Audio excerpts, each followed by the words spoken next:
Most people know Dame Dash as the loud, fearless co-founder of Roc-A-Fella. But what they don't know is that Dame was making some of the smartest, most revolutionary business moves hip-hop had ever seen, long before anyone else thought that way. Let's start with something wild. Dame Dash was one of the first people in hip-hop to demand ownership.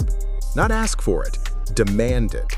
When every other artist was begging labels for deals, Dame walked into meetings saying, "We don't need a record deal. We'll build our own system." People thought he was crazy until it worked. But it gets deeper.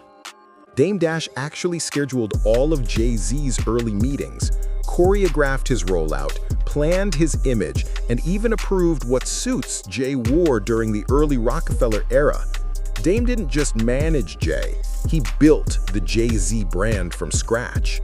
He treated him like a corporation, not a rapper.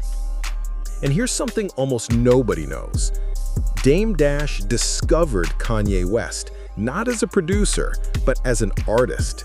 Yes, Kanye was producing for Roc-A-Fella, but the only person who believed he could rap was Dame Dash. Dame is the one who greenlit Kanye's budget, his studio time, his photo shoots, and even defended him when the entire label laughed at the idea of Kanye being a rapper. Dame didn't just sign Kanye, he fought for him.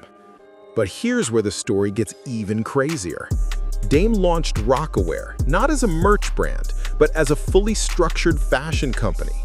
He personally studied the garment district in NYC, learned how supply chains worked, and hired professional designers.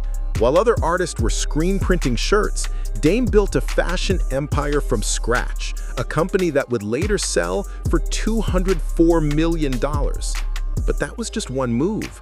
Dame also quietly owned movie theaters. Yes, actual theaters. He bought a chain of small cinemas so Roc-A-Fella Films could distribute movies independently. He didn't want Hollywood to control his projects, so he literally bought the building where his films would play. And here's a detail people rarely hear. Dame Dash was one of the first entrepreneurs to pitch streaming years before it became mainstream.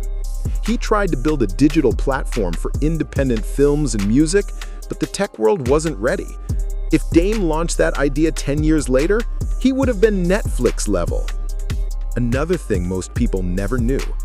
Dame personally paid for many early Roc-A-Fella artists' housing, cars, food, medical bills, even for people who weren't signed yet.